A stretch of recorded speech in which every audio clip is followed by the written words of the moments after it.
The United States has given nearly $50 billion to Ukraine since the start of the Ukrainian-Russian war. But as Ukraine requests more financial support from the US, things can go wrong very quickly. It might take only one wrong move from the US for Russia to get aggressive in ways the world has never seen before. But even if Russia never declares war, will the US end up bankrolling its own taxpayers to further support Ukraine? And if it does, will this eventually lead the US to fall into a deep recession? $50 billion in military assistance and aid towards Ukraine might look like a lot, but it is nothing compared to what the US has spent to fund its own wars in the past. In World War II alone, the US spent over $4 trillion. Another $2.3 trillion went to fund the war against Afghanistan. And according to statistics, the US has spent more than $10 trillion on war in the last 80 years. This can't even be compared to the $2.7 trillion Russia has spent on war during the same time frame. So, as far as history shows, the US isn't afraid to run that extra mile to provide what is needed to fund what might even be considered a proxy war against Russia. But lately, the US government has argued whether it's a good idea to continue supporting Ukraine financially. Continuous funding for Ukraine can negatively impact the US economy in several ways, even risking an economical crash. This comes as no surprise because wars throughout history have proven to rack up billions of dollars in debt for the countries involved. This debt doesn't only increase for countries like Ukraine and Russia, but also for countries such as the US and even other NATO nations that are getting involved in the war by financially helping Ukraine. This involvement is likely leading the US to dive deeper into debt and also raise its taxes in order for the government to be able to make it possible to fund Ukraine. So, by giving Ukraine billions, the US might even be causing harm to its own citizens by raising taxes and further bankrupting its taxpayers. However, most Americans don't really seem to be bothered by this, not yet anyway. A recent poll held by the Chicago Council on Global Affairs found that 65% of Americans agree to continue funding Ukraine with military weapons. And almost 50% of Americans said that the US should support Ukraine for as long as it takes. But the reason why Americans aren't as bothered by the rise in taxes might be because the US is using a new approach to fund Ukraine. And this is by relying only on debt. So the government now simply borrows the money from its central bank. This means that the Federal Reserve purchases Treasury bonds and other instruments from the US Treasury, and in return, the Treasury issues a deposit at the Feds. The Federal Reserve in turn credits the deposit to the Treasury's account at the Fed. This is also how many other modern governments finance their wars. The US government has been using this technique since 2001 when the United States invaded Afghanistan and Iraq, and is now being used on a massive scale in Ukraine. But this surge in debt might explain the sudden rise of inflation in the US in December 2022. Statistics show that inflation of goods and services rose 6.5% when compared to the year prior. One strong factor that might have played a role in this spike in inflation might have been the sudden rise in US debt for funding Ukraine. According to economists, these debt surges may even cost US weaker economic growth in the following years to come. But even after being given tens of billions of dollars in aid from the US and other NATO nations, Ukraine is still not showing any signs of victory against Russia. According to reports, there have been a total of 7,068 civilian deaths and 11,000 soldier deaths in Ukraine as of January 2023. 438 of these deaths were reported to be children.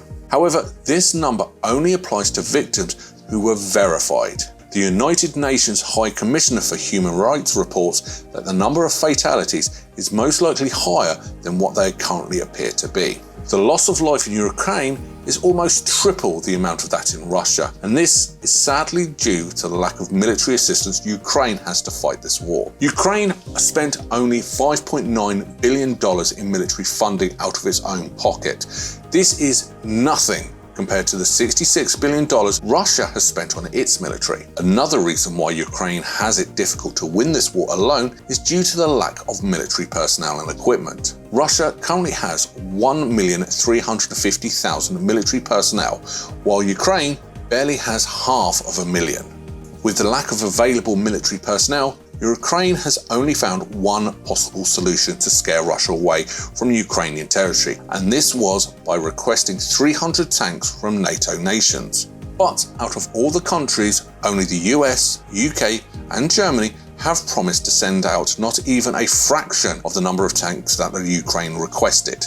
Germany promised that it would be sending out 14 tanks. The UK promised 12 tanks, and the US promised to send 31 Abrams tanks. Not only that this isn't enough, but Ukraine will most likely receive these tanks after weeks or even months upon request. The reason why NATO can't really help Ukraine in this situation is that it's simply too risky. Giving Ukraine hundreds of tanks in a short amount of time might cause Russia to become aggressive towards the Western world. The US, the UK and Germany have also got to be careful about their reasons for giving Ukraine these tanks. The Biden administration explained that the 31 tanks that will be given to Ukraine are only to help Ukraine protect itself. They also clarified that the US wouldn't be sending tanks in a hurry. The administration also explained that it will be giving Ukraine these tanks and other war supplies in the span of 2 years.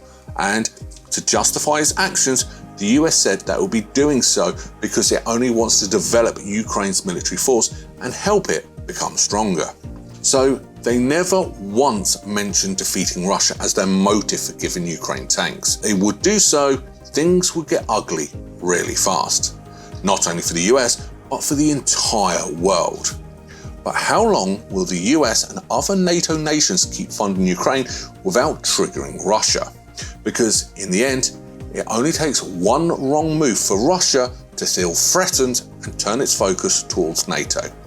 In fact, Russian President Vladimir Putin has warned NATO to stay away from its war with Ukraine. But NATO has still miraculously found a way to support Ukraine without getting Russia to turn on them. However, Putin seems to be running out of patience, as he lately warned NATO that if Ukraine was to win the war, Russia might cause another nuclear war. The head of the Russian Orthodox Church even added to Putin's comment, saying that if the West was to fight back, it would inevitably lead to the end of human civilization as we know it. But is it possible that we could be facing a nuclear war if Ukraine wins against Russia?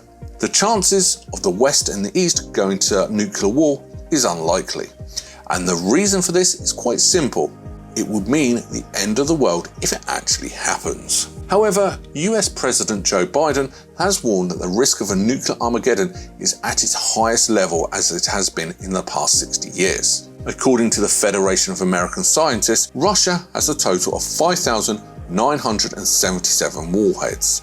But the US doesn't fall too short of that number, as it also has a total of 5,428 nuclear warheads. A handful of other countries also have their own nuclear warheads, but none has reached a count of more than a few hundred. So that means that the US and Russia are the only two countries going head to head if a nuclear war does end up happening.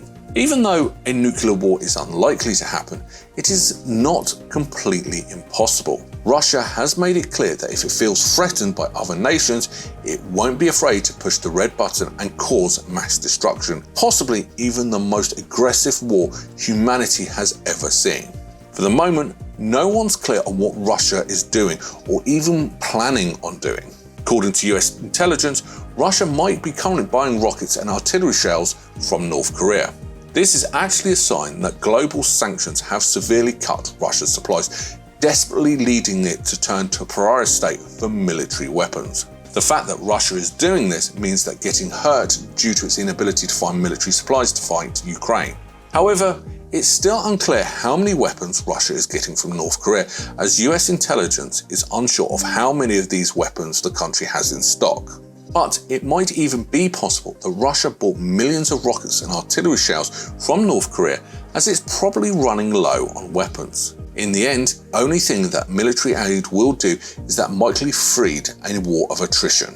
The only solution to strive away from disaster is to end the war, and ending the war requires more than weapons and grit. It will take a ton of diplomatic effort and political acumen from NATO's side to protect against future Russian threats, and to also help Ukraine out of the devastating war it's currently facing. But how much longer can the US really afford to assist Ukraine without compromising the safety of its citizens? And will Russia declare war if the US continues funding Ukraine? Don't forget to comment your own thoughts down below, and make sure to leave a like and subscribe for more videos just like this one.